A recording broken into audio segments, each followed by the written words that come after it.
ainda hoje ninguém sabe as razões. Aqui um parque de viaturas, onde estavam as viaturas todas, ardeu completamente, no dia 17 ou 18 ou 19 de março. Só ficaram fora do quartel 2 viaturas de transportes gerais, aquilo que levava as batatas e levava os homens e as pessoas.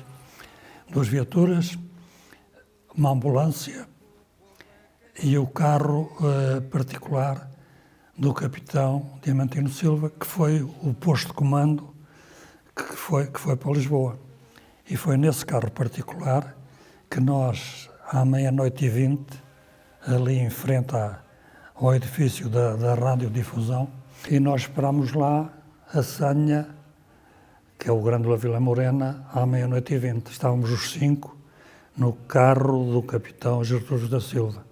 Tinha que se fazer alguma coisa para mudar a situação, e o nosso convencimento é que a única organização que tinha condições para derrubar o regime e para o fazer de forma a evitar uma situação de conflito sangrento e de maior sofrimento ao povo português, eram as Forças Armadas, que estivessem devidamente preparadas e organizadas e convictas dessa tarefa, o poderiam fazer sem causar grandes danos e grandes consequências ao povo português.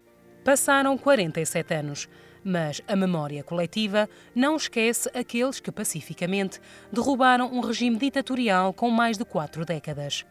Aprígio Ramalho e António Amaral fazem parte do grupo de 5 capitães de Abril do Regimento de Infantaria de Viseu que mudaram o curso da história em Portugal. Eu comandava uma companhia aqui, logo aqui, o primeiro edifício.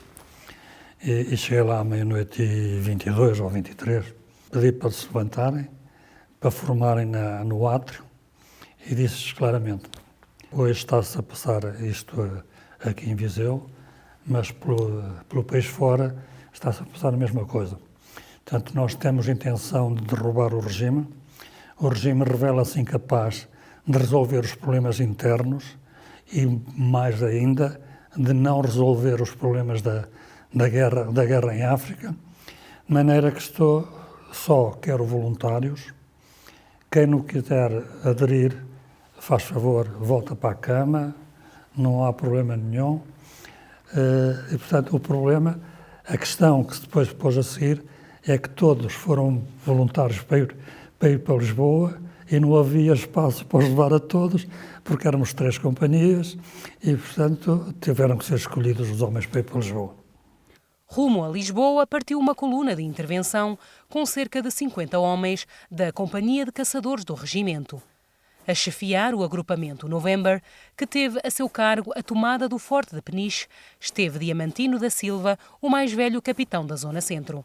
Juntamente com outros, os militares de Viseu foram ainda escolhidos para guardarem a casa do General Spínola, presidente da Junta de Salvação Nacional, órgão provisório do MFA que faria a transição até à formação de um novo governo.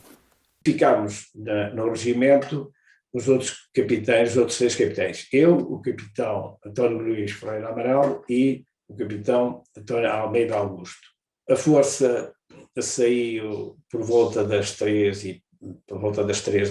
da manhã e nós, ao longo da noite, preparámos a defesa do quartel, tomámos uma série de medidas de defesa e de controle do quartel e de proteção e estivemos numa enorme expectativa, atentos até àquilo que sabíamos que iria ser o primeiro comunicado do movimento das Forças Armadas, que iria ser transmitido pela rádio, o que veio a acontecer por volta das 4h20 da manhã.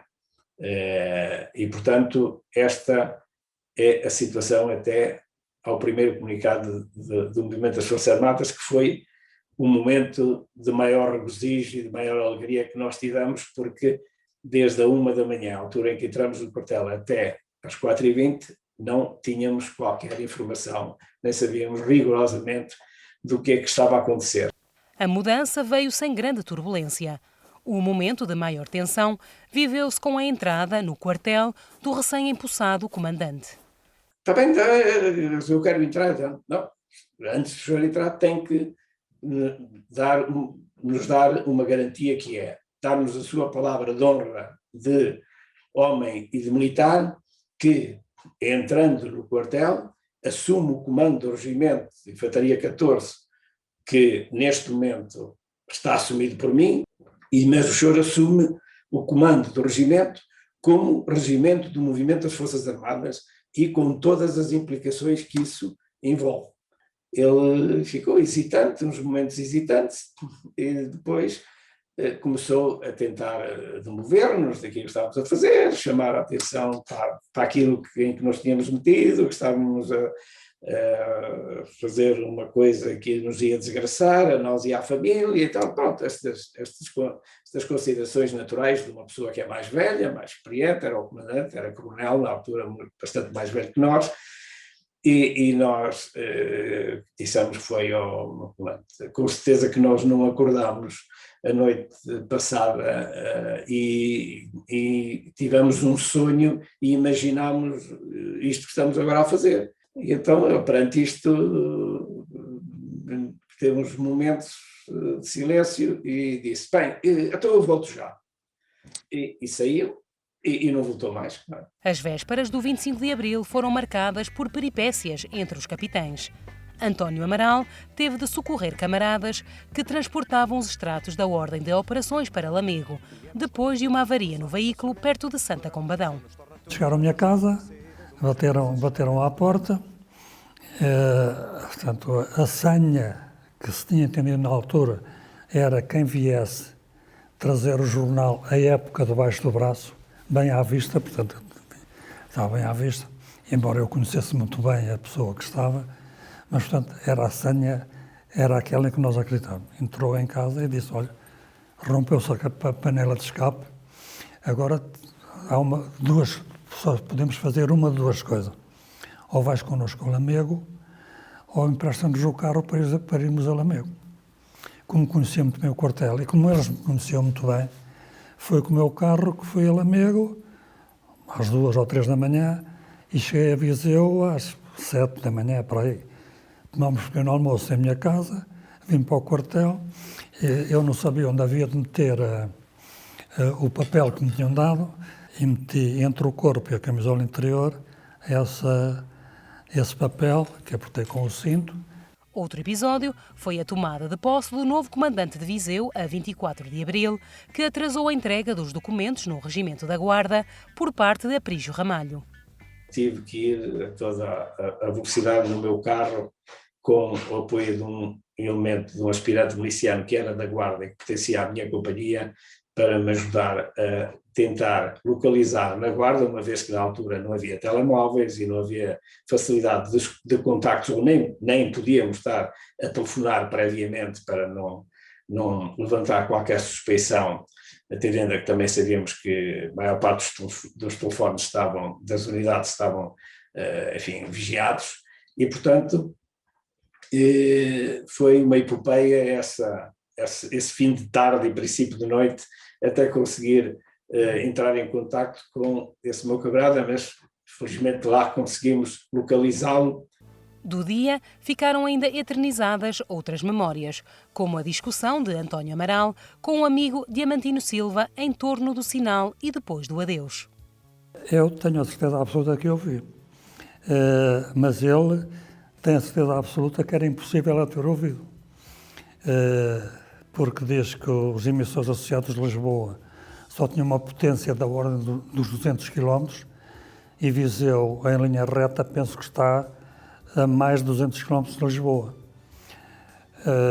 Eu tinha aquele rádio, curiosamente foi um rádio que tinha comprado no barco, no Vera Cruz, nessa comissão para Moçambique, e era nesse rádio que eu ouvia as ondas curtas, as notícias da BBC, os relatos de futebol e etc. Portanto, não sei se o rádio era muito potente, mas eu não tenho dúvidas nenhumas que eu vi às 11 da noite, ou depois do adeus do Paulo de Carvalho, como ouvi no rádio do carro do Capitão Silva, ouvimos todos, a grande Alvira Moreira, aqui à 00:20.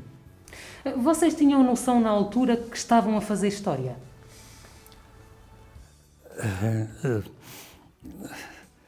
Tínhamos, embora muita gente pense que não, nós quando fomos para Évora, quando fomos e viemos de Évora, a viagem demorava para aí umas 8 horas ou mais. E nós fomos falando tudo. Nós falámos que aquilo era um ato complicado, porque o Código de Justiça Militar não tinha eliminado a pena de morte por traição. E eu dizia lá aos meus camaradas, e sempre disse, eles sabem isso perfeitamente, há um problema, nós estamos a cometer um ato sedicioso, se quisermos chamar a isso, mas a sedição só dura um bocadinho, porque depois quem são os sediciosos são os outros. Porque se a gente vai fazer isto, só vamos pensar na vitória. Portanto, a partir do momento que a gente ganha esta guerra, quem passa a estar a cometer um ato igual ao que a gente está a cometer agora, são os vencidos. Numa luta impotente contra o poder senil, escondendo o pranto com força me empurras, és tu, minha amiga, Vera, mulher de Abril. Há pouco tempo tive que responder a uma amiga, olha que não há heróis, não houve heróis no 25 de Abril. A gente cumpriu uma tarefa, ainda bem que as coisas correram bem, que ao fim de quase 50 anos as coisas estão completamente diferentes, mas heróis não há. Agora, heroínas acredito que sim, porque pensar que podiam estar depois sozinhas a tratar dos bebés, porque eu tinha um filho, mas havia mais que o capitão que tinha dois filhos, já tinham 2 filhos e, portanto, eram todos pequenos. E, portanto, se fossem confrontadas com a quebra de um rendimento do marido e com a necessidade de ter que educar os filhos e de ter que acudir à sua vida pessoal também, seria muito complicado. Aprígio Ramalho e António Amaral, hoje tenentes generais na Reforma, salientam as melhorias ao nível da liberdade, da segurança social e do poder local, mas referem que os ideais sintetizados nos 3Ds, que mobilizaram toda uma sociedade, não foram plenamente alcançados. É uma vergonha para todos nós que haja ainda portugueses que não têm o mínimo indispensável para terem uma vida digna e os direitos fundamentais do homem sejam de facto cumpridos e sejam garantidos a todos os portugueses. Neste momento, muito mais de 1/3 dos capitães que participaram no 25 de Abril já faleceram. Eu penso que a grande mágoa com que eles foram para lá foi exatamente essa. Não ter ainda o desenvolvimento, a dimensão que a gente pensou que podia vir a ter.